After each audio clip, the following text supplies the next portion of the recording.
What's up, everyone? Welcome to the final installment of the June series from the Chronicles of Old Bootstrap. This series where I go across the country in my RV visiting theme parks, national parks, and even some haunted locations. Today, we're at one of the most obscure and unique parks I have ever been to, Holiday World, located in Santa Claus, Indiana. As obtuse as it is still quite charming, offering holiday-themed lands, a water park, a few coasters, which are must-dos for the die-hard roller coaster tycoon. Another fun feature of the park is there are beverage stands located all over, offering 100% free soft drinks and water, a benefit you never see at most theme parks. The first themed land you are greeted by when walking into the park is the Christmas Village, mainly consisting of food, shopping, and a sweet photo op of the man himself,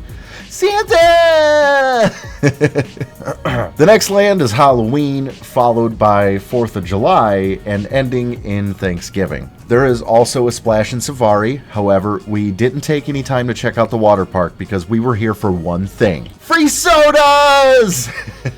The coasters, of course, and there's also the Gobbler Getaway where I sort of lose my mind. Shoot! Since there are really only 5 main attractions, I'm going to go into the order in which was suggested to us, starting with the Raven. It's the first coaster you see as you approach the theme park, and while it is a smaller wood coaster, it really packs a punch when you're barreling through the turns and banks. I remember seeing the structure itself warp and bend as we're going around, adding a level of intensity I wasn't aware of. As you'd expect, it's definitely not a smooth ride, so my recommendation is to ride in the front on this and all of the wood coasters, which are all pretty rough. Right next to the Raven is the Legend, themed after the legend of Sleepy Hollow. Riders will hear a bell sound off as the ride cars leave the station, ascending up a 111-foot lift hill into a series of great drops, tunnels, and banks, where you eventually meet a killer double helix, disorienting riders where they eventually finish into a double down feature. It's a longer ride and thrilling all the way through, but like most cases at this park, it's a rough ride and also probably worth riding in the front. While not a coaster, there was also a classic log ride shoved just in between the Raven and the Legend that we had to hit at least once before getting our free sodas! As we were passing the 4th of July land, we saw what seemed to be a killer-themed raft water ride, but it was shut down, and I believe had been shut down permanently since the recording of this, which is sort of a letdown. I would have liked to have ride this one.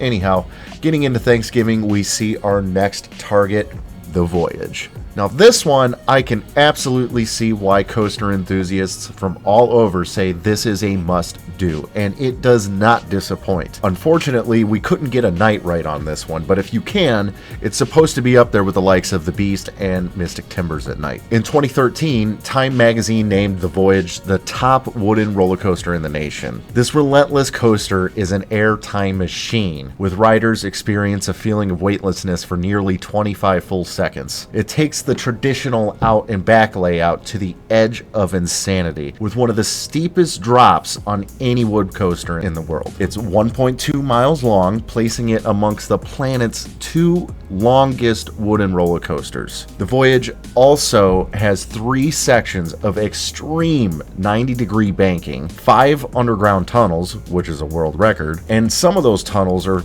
just wide enough that we go through them twice, creating a total of 8 underground moments. And as I've been saying, these Woodies are all rough, and I cannot stress that enough. So if you're like me, you're getting old and crunchy, you're probably going to want to be in the front seat.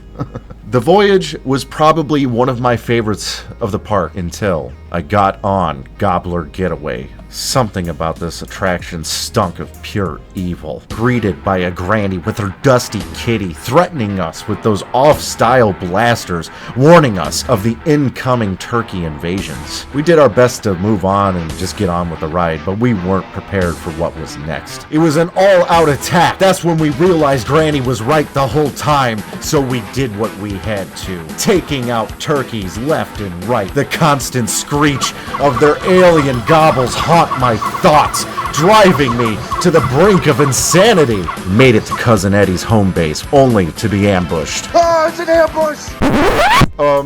Okay, so maybe I stretched the truth on this one, but what more can you say about a turkey-themed ride aimed at calling, not blasting, calling the turkeys? Shoot! Shoot! Shoot!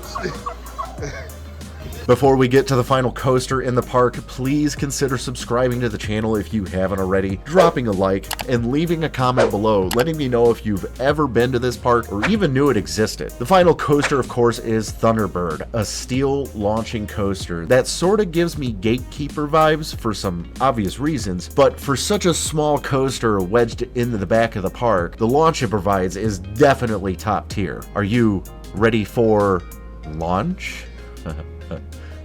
You see what okay. That's right. Thunderbird launches riders from 0 to 60 miles an hour in just 3.5 seconds into multiple loops, rolls, twists, and turns, including a 14-story Immelman loop, 0G roll, barrel roll, and the tallest vertical loop on any wing coaster out there. Ride it in the front, the back, and both wings, and you'll get multiple experiences. Lots of near misses and features while soaring through the woods and even narrowly diving through a barn. The theming overall is really good on this coaster, and you can even see real owls living inside the barn while it's operating. Pretty wild.